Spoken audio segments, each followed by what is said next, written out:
Bossmoms, welcome back to our channel. So for today's video, we are going to be talking about the risks of being a freelancer. So in our previous video, I talked about freelancing, the basics of freelancing, and the most common reasons why people are getting into this type of work.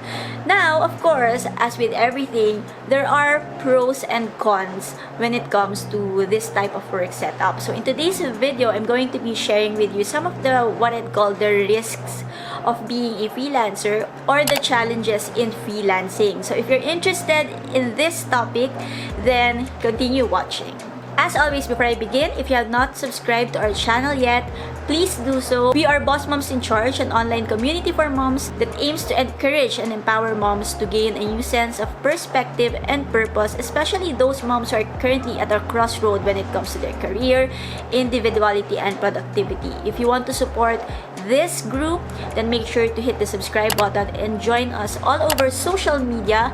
And also, we have a private Facebook group for our members wherein you can interact with other moms and you can also promote your services or brand or business if you have one. So make sure to join our private Facebook group if you haven't yet. Now, let's proceed to the video.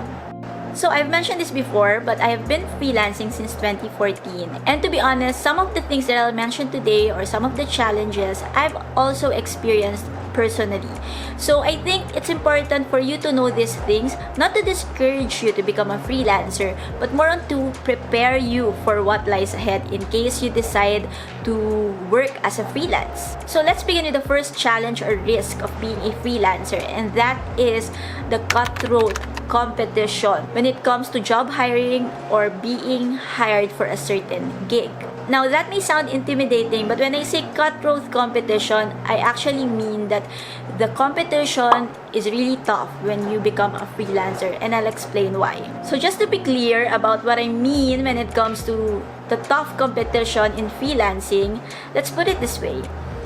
When a company, for example, or a business, for example, in Manila, when they post a job posting or when they suddenly need to hire someone, for example, for a specific job role, like let's say executive assistant, most likely the people who will apply to the said job are from Manila or from the nearby cities. It's all about proximity and it's all about accessibility. Now, with freelancing, it's different. There are job postings that are specific for a certain location. Like for example, if you go to Upwork, you will see there that some job postings will really indicate that it's only open for, let's say, North America or Canada, Australia. It's very specific that they will only accommodate applicants from those areas or from that specific area. But then there are also companies or businesses with job postings that accommodate applicants from all over the world. And as a freelancer, you are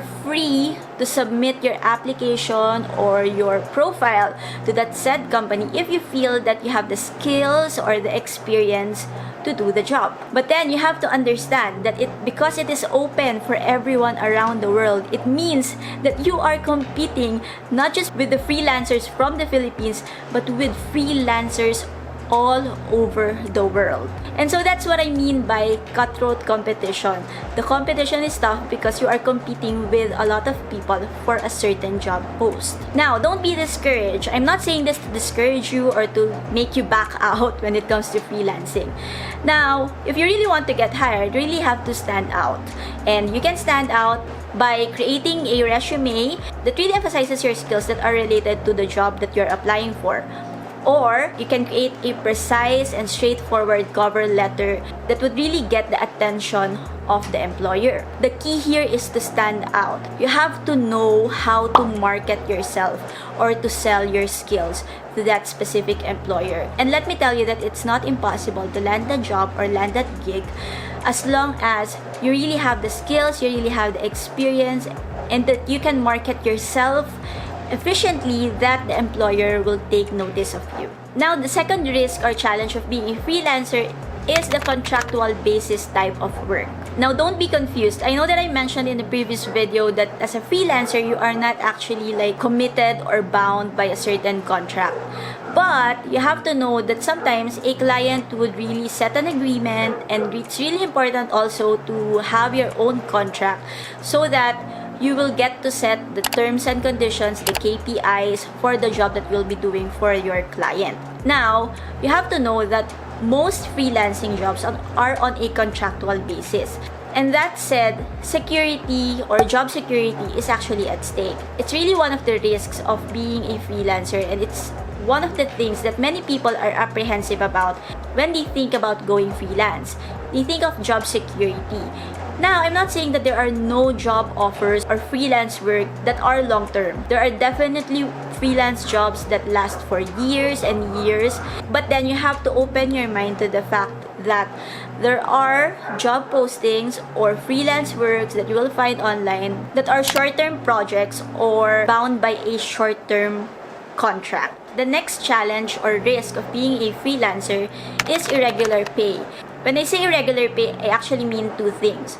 First is not being paid consistently. There are clients who pay their contractors a bit late or the salary is a bit delayed. Now, apart from that, when I say irregular pay, since I mentioned just a while ago about the projects being short-term or being on a contractual basis, as a freelancer, one of the risks is actually losing a project and not getting any pay or earning for quite some time until you find another project. So if you're going freelance, you have to know that that's a possibility, that there's a possibility that, for months or a month that you won't have work or you won't have an earning because your recent project has just ended or you don't have a new client. Now, what I suggest is, of course, save up. The more that you save, the more emergency funds that you'll have in case a certain project suddenly stops, or in case you suddenly lose a contract, or suddenly an employer decides to retrench you as their contractor,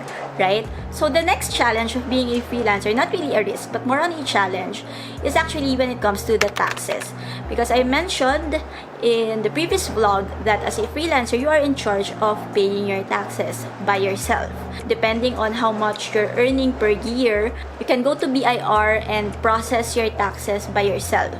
Now, it is a challenge because you have to do it by yourself. You have to go to the BIR office or to the tax office in order to remit your taxes. And with this, you need to make sure that the rates that you are charging your client is inclusive of the tax or taxes that you have to pay.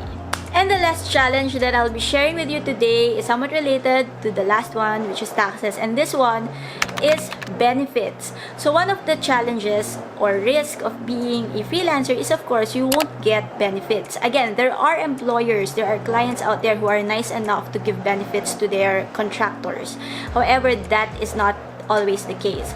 You have to know that most freelancers don't get benefits, and if that's the case, then it means that you have to avail the benefits on your own. Like, for example, when I say benefits, I mean medical insurance, or because you're not getting vacation leaves, it means that, or you're not getting paid vacation leaves or sick leaves, then you have to be able to save up those emergency funds on your own, because you need to get those from your regular salary.